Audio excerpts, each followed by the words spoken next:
Greetings and salutations, everyone. Happy to see you here, even though we can't really see you.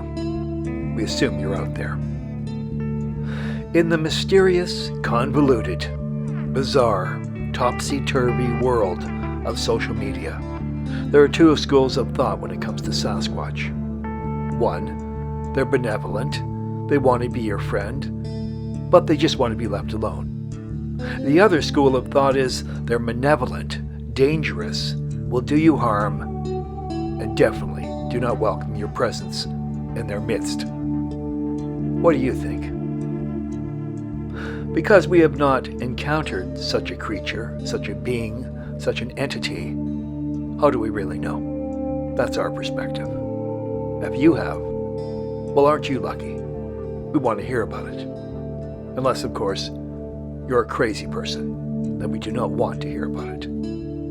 Welcome to this edition of Monster of the Woods, the Sasquatch in this beautiful British Columbia, Canada. We are most pleased you could join us. Are you ready?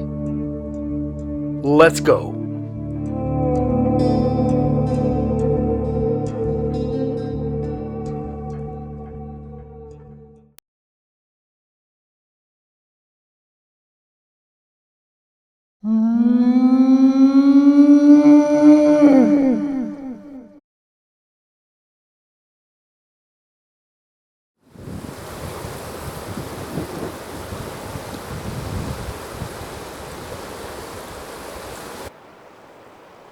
The beauty of it all, and the hidden mystery that is Sasquatch.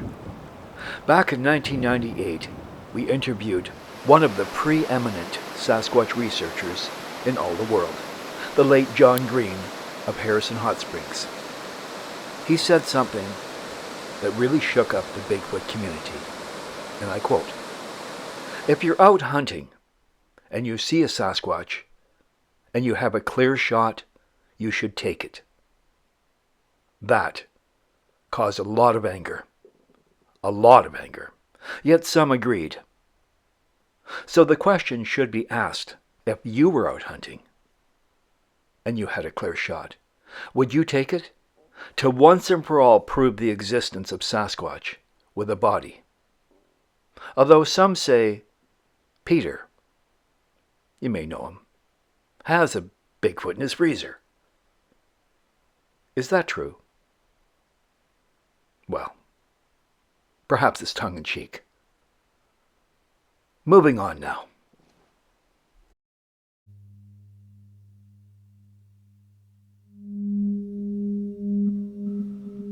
In the month of June, we celebrate the indigenous people of this great land.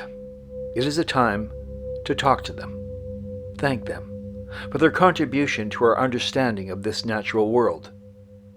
And if you dare, politely ask, "Do you know about Sasquatch? Can you tell me something?" And you will be surprised. You will hear a legend. You may hear a story. You may hear of an encounter. It's all educational. For it was the indigenous people of this land that first told us of these entities, these spirits, these creatures, these beings. It was them who brought it to our attention. Today, it's been hijacked by a lot of people who claim it as their own. The Patterson film is the Holy Grail, yes, but there were stories long before that from prospectors, from explorers, and from the native people of this land. Remember that, because that is important.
Did you ever have that feeling you were being watched? We haven't.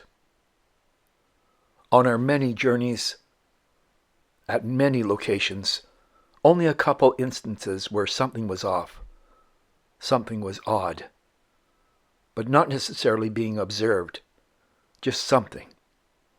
We couldn't put our fingers on it. Now, think about this. These large creatures each and every day must survive. They must eat a tremendous amount of food, and that would likely mean animal protein, deer, elk, moose, and other creatures smaller. They have to survive. Something worth repeating. All animals need water. Hence the reason we spend a lot of time at rivers and creeks, off to the side, waiting and listening, where patience is the definitive virtue, at least for us. Vancouver Island. We have plenty of history here. We grew up on the North Coast, after all. In the summertime, this place has people from all over the world coming here to get a glimpse or a picture of a bear or an eagle, a whale, what have you. We are here for another reason. Besides, our journey into nature is a healing one, even if you're healthy, mentally, emotionally, and physically. The forest, nature, is a powerful medicine. It is also where we look for evidence of the ever-elusive creatures called Sasquatch. Our cameras scan the hillside, looking for any movement. So far, nothing. Not discouraging. Never discouraging. We're motivated, and as I've said, any excuse to get into nature is a good one. You too should enjoy and embrace nature wherever you are, unless, of course, you're in Upper Manhattan.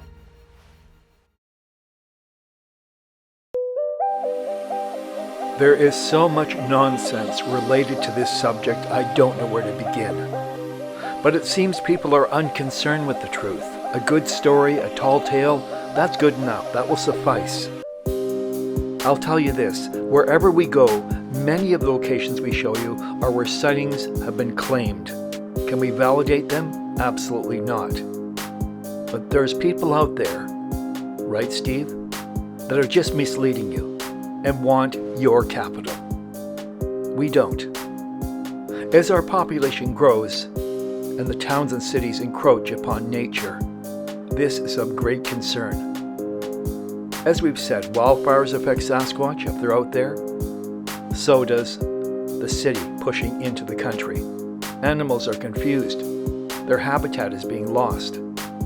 This must be a concern to the avid, ardent Sasquatch believer.